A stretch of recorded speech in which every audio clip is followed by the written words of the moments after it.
welcome to Sirens, brought to you by Mix, only at Coles. So get into Coles and spruce up your spring wardrobe. Welcome Elisa and Kate. Good morning. First of all, congratulations, you picked the winners. Yeah, I knew they had it in them, and they absolutely came through with the goods. And you sort of did too. It was a reverse psychology tip. Does that count? Yeah, that does, absolutely. Yeah, I tipped Hawthorn knowing that every time I tipped previously my teams had lost, so I'm taking it as a win. Unfortunately, Sportsbet are not paying, so oh well. Well, what a classic grand final it was. Not so much for the spectacular highlights, but the sheer determination from both sides and desperation, and also the fluctuating fortunes as well and the swinging momentum. It was a wonderful day. Oh, it's fantastic for the spectators. I was sitting on the edge of my seat, as was every other Australian, and the AFL must be wrapped with that kind of grand final. Absolutely, it was edge of your seat stuff, and that. But that first goal by Malcheski, when he answered that first goal, I just knew Swans had it in them for some reason. I just felt like they were going to win all day. Really? Yep, I did. I don't know.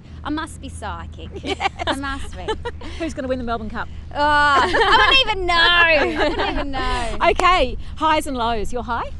Oh, my high has to be the defence of the Swans. Everyone said the game was going to be won in the midfield, but my goodness, they've had 6 mainstays in the back line all year who have been fantastic. Yep. And they rose to the occasion for Rioli and Roughhead and Lewis to not get any goals. Outstanding. I think that's why the Swans won. Okay. My high, look, I would say that it was Buddy Franklin not kicking straight, but that would be mean, so I'm not going to say that.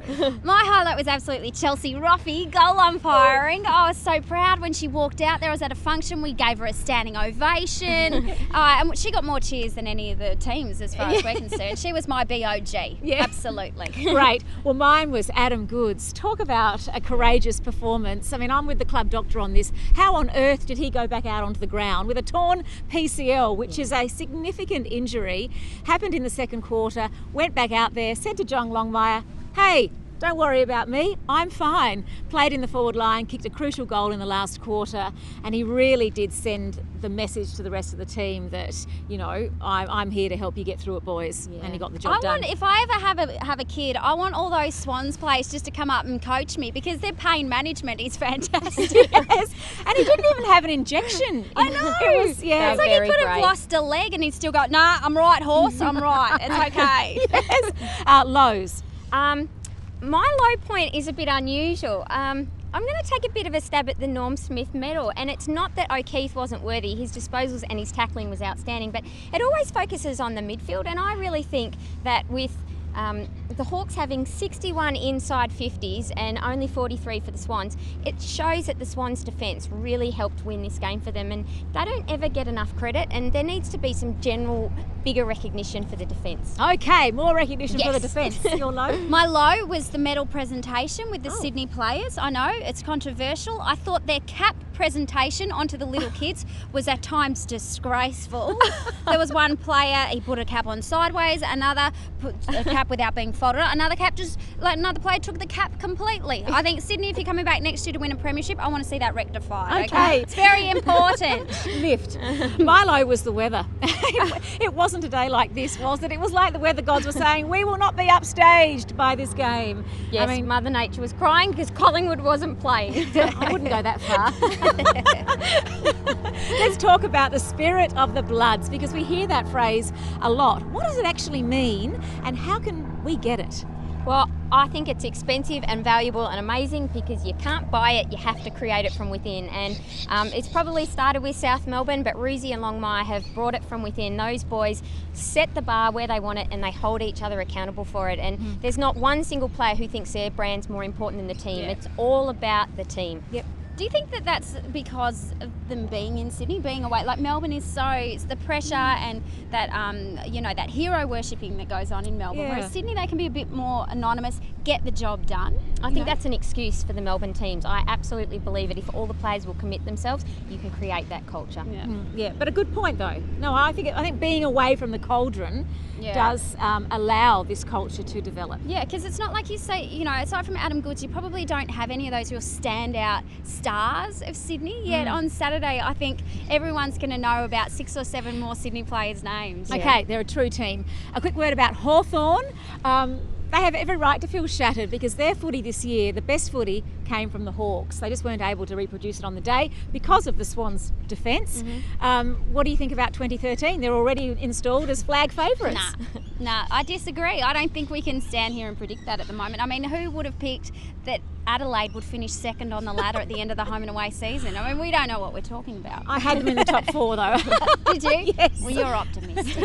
I think Alistair Clarkson really summed it up well. He put the loss in perspective of real life tragedy, and I think that that's important. But there's no doubt that Adelaide, Collingwood, West Coast, they're all going to be inspired by their finals, almost got there as much as Hawthorn. So 2013, open slather. Yeah, bring it Okay. on. Well, there you have it from Clean Up Day at the MCG. Bye for now.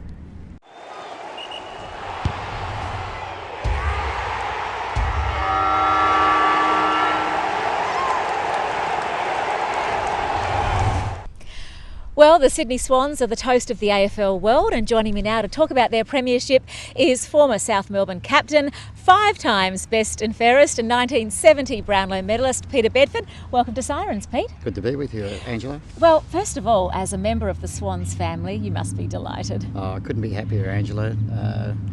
I thought at the start of the season, if we were good enough to make the 8, I thought that would have been a pretty good effort. But to have achieved what we did has just been fabulous, for the group. How were your nerves in that last quarter? Oh, pretty edgy right through the day. We knew it was going to be a tight contest, and it ebbed and flowed as we know. And I thought when the Hawks were 12 points in front, halfway through that last quarter, I thought, oh well, perhaps it's going to be a bit of a long way back here. But thank God, the spirit and the heart which the Swans have shown, throughout. Oh, not only this year but previous years, Yes. Really shone through, and we just kept pressing and finally got the result. Well, some people are saying it's one of the all-time great grand finals. Where does it sit, do you think? Oh, I think 2005 was fantastic because where we live, actually a fella called Jack Stanton, who had a long involvement with Melbourne. He was an AFL timekeeper, and he lived directly opposite us in Port Melbourne here, and he was actually officiating at that game as a timekeeper. And when Leo Barry took that mark in the last quarter, that period beyond that mark seemed to be an eternity. And I remember saying to a person beside me, I said, I wish Jack would blow that siren, and but fortunate enough we were able to hang on and get that victory. But the weekend was sensational. A group of young players, and Mike Pike coming to the side, some real good stories from that particular match. And to have done it with Goodsey not at his best at the finish, and Shane Mumford obviously coming into it under a bit of a cloud, I think it just showed, as I said, what real heart the club has. Yes. Yeah. Well, let's talk about Adam Goodes, because that was such a courageous performance. I read today the club doctor said he couldn't believe that he was still out there playing after tearing his PCL. Is that one of the most courageous acts you've seen on the field? Oh, exactly. And I read in the paper, Ange, where Johnny Longmire said him at one of the breaks there, how are you? He said, I'm as good as gold. I'm ready to go. He said he didn't flinch, and that's just, the way the fella is, obviously. Well, he's won 2 Brownlow medals and been such a fantastic player over such a long period of time. And I looked down onto the bench and I could see Nathan Gibbs, our doctor, working feverishly on Adam, and I thought, oh, well, this doesn't look too good. But in that last quarter, he played an integral part in sort of helping us get across the line. Maybe not possession-wise, but I thought he was able to crash and bash still, despite the injury that he had. Well, let's talk about the spirit of the Bloods, because we hear it over and over again. Yeah. For those of us who are outside the Swans family, can you describe it for us? Well, it almost, it is hard to define. It's obviously talent will take you so far, Ange, but I think the Swans have these intangibles which, as I said, spirit, heart, endeavour, commitment, which just exudes through the whole playing group. And I've had the good fortune to be up at functions there where Mark Bayes and I had the good fortune to present the Guernseys to the boys last year, and to hear Adam Goodes and Joe McGrath speak, it just sort of, it sends a tingle down your spine, and you almost feel as if you want to jump up and start getting into it, you know. So You look like you could. So I can imagine, not too bad for an old bloke. But but even before that, Brett Kirk, you know, where they evoke this spirit with the Bloods, getting back to the old South Melbourne days, and it's just resonated through the whole group. And when a new player comes into the club, they're told exactly what their expectation is from the club, and if they sort of deviate from that, they're given opportunity and to come back into the fold, so to speak. But that's the chance they get. If they take it, they take it, and if they don't, well, I don't think they stay as part of the group. But as I said, it's just just something that sort of seems to just become inherent within the group. And do you carry it around with you now?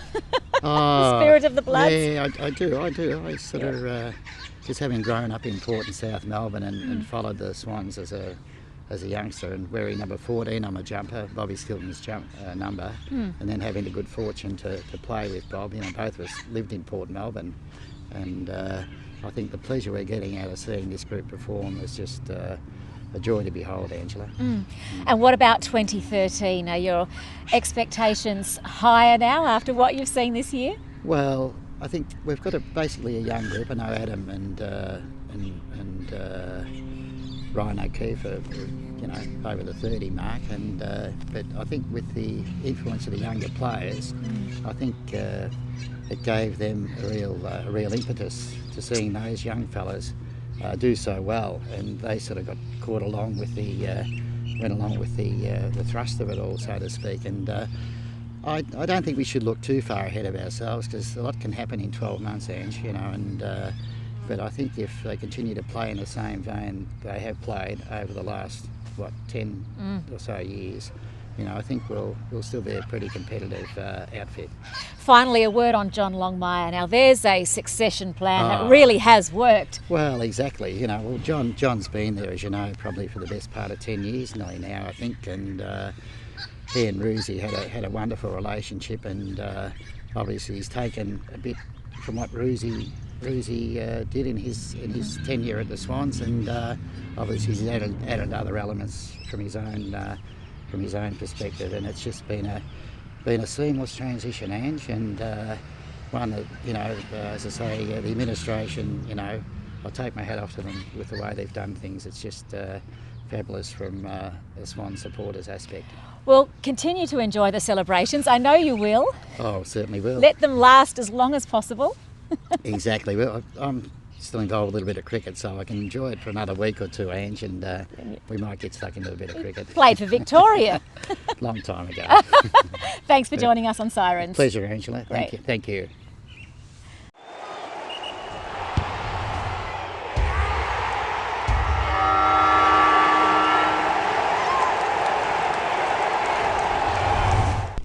Hello and welcome to the Sirens Top 5 from the MCG. Tweet us at Sirens_AFL. Our first question is from Mountain River Ma. Do you agree with the old saying, defence wins premierships? Well, I bang on about the Swans' defence all the time, but I think if there's two standouts, it's probably Smith and Johnson, and Johnson's only 20, so much still to come from the Swans' defence. And also you've got to probably point to Reece Shaw, because I think he set the mongrel for the whole team. The way he tackled and just never say die was just outstanding. Yep. Yes, defence does win premierships. Look at the stats. Hawthorn, more inside 50s and more clearances. They didn't win. Why? Because of Sydney's defence and their tackling.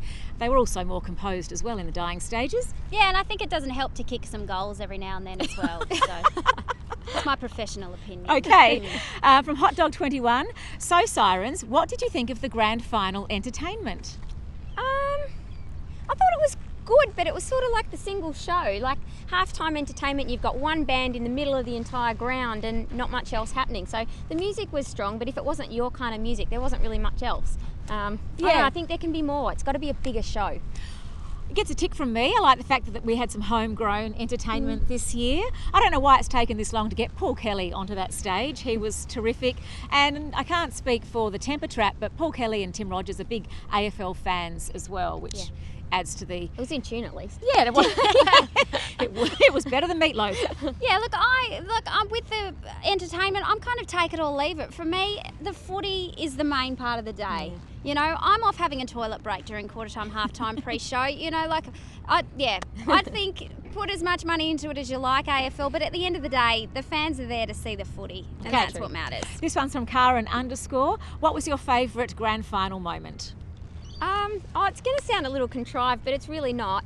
At the end, when the Swans were running around with the cup, to see Heath Shaw and Ben Reid in the stands cheering on their respective brothers, and seeing Rhys Shaw see his brother, and like the passion and happiness from the Collingwood players for their Sydney brothers was outstanding. They were heckling. No, they were saying good job. It's amazing. Mine is Nick, I don't know what I'm doing in the forward 50, Malcheski, kicking that match-winning goal. It was just sensational. I'll never tire of seeing that. Yeah, that's the same with me. His first goal and his last goal, they were highlights, and seeing everyone on the bench just jumping up at that point, that's, you know, that makes the hairs on your back of your neck stick up, that kind of stuff. One from Dance Tulip. How much credit should go to the Swans recruiting staff?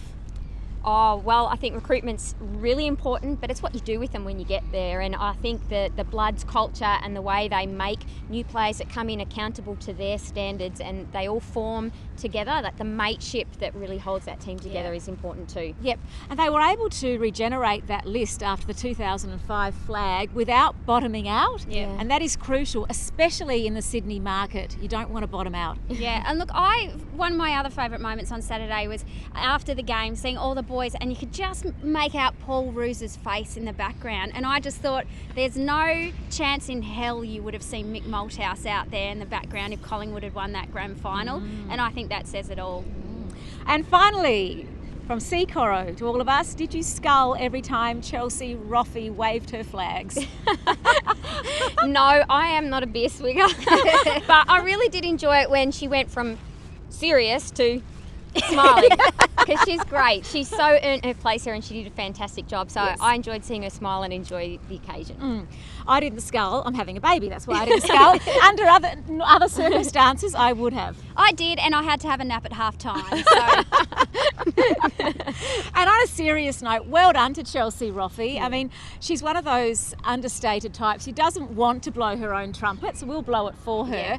I mean, it's great, it's groundbreaking, it's a really significant moment in AFL history, and what it does is it shows other girls and young women that they can do it as well. Yeah, if you put in the hard yards, you get there. Absolutely. Well, that's it from the Sirens Top 5, thanks to Mix, only at Coles, and the wonderful MCG. See you soon.